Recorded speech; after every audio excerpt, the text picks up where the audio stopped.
فقولا له قولا لينا لعله يتذكر أو يخشى قالا ربنا إننا نخاف أن يفرط علينا أو أن يطغى قال لا تخافا إنني معكما أسمع وأرى.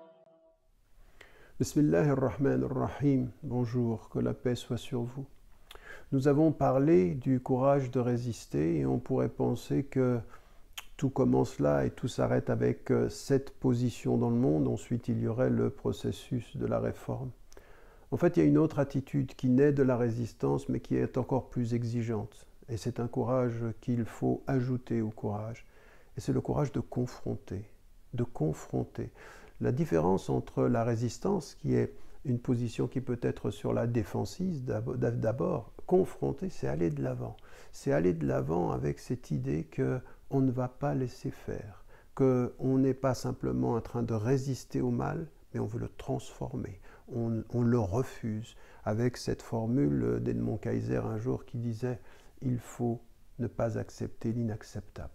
Ne pas accepter l'inacceptable. C'est-à-dire, c'est un état de la conscience qui dit maintenant, je vais en face de cette société, par rapport à moi-même d'ailleurs, puisqu'on a vu que dans la résistance, ça commence par rapport à soi-même, c'est de se confronter à soi-même, c'est-à-dire exactement ce que nous dit la tradition mystique, la tradition soufie, dans toute cette notion d'el-muraqaba, c'est-à-dire l'attitude de la conscience, où on confronte ses propres faiblesses, c'est-à-dire qu'on les présente devant soi, on les matérialise d'une certaine façon, on peut les verbaliser, on peut en prendre conscience pour pouvoir les dépasser.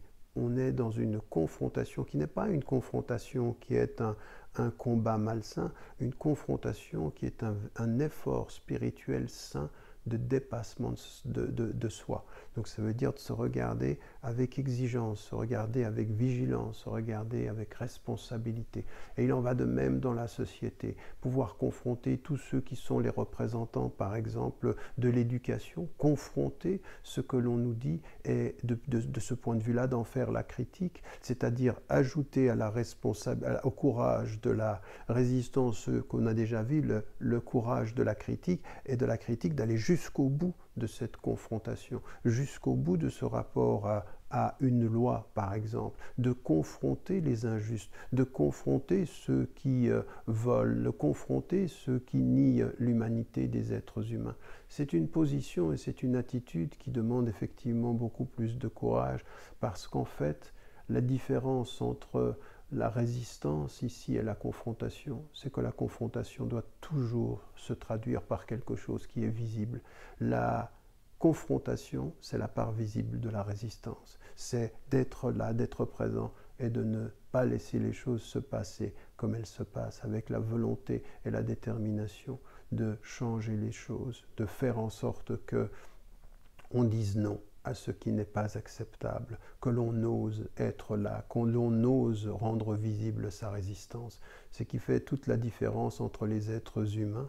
Certains en ont le pouvoir, d'autres n'en ont pas le pouvoir, mais chacun d'entre nous, dans nos vies quotidiennes, nous devons comprendre cet engagement à changer les choses, à confronter les puissants, à confronter les injustes, à confronter ceux qui mentent, à confronter ceux qui colonisent, à être des êtres humains qui rappellent à tous ceux qui ont oublié leur humanité qu'ils trouveront sur leur route des êtres humains qui confrontent et résistent.